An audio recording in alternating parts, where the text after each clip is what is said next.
If you have water on the inside of the windowsill, it's important to know that ventilating windows and awning windows you find on RVs admit some water.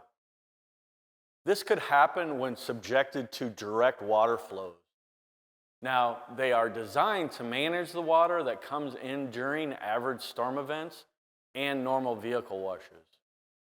What they aren't designed to do is withstand submersions or high pressure water flows.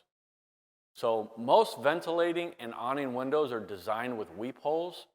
These allow for water to come in, whether through bypassing the opening pane or from condensation to drain out the window rather than leak on the inside.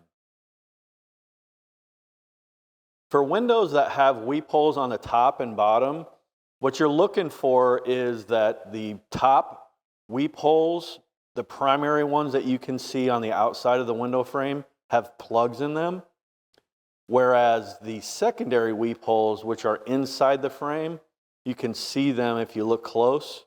Those need to be 100% siliconed on the top, and the bottom weep holes, both primary and secondary, are open.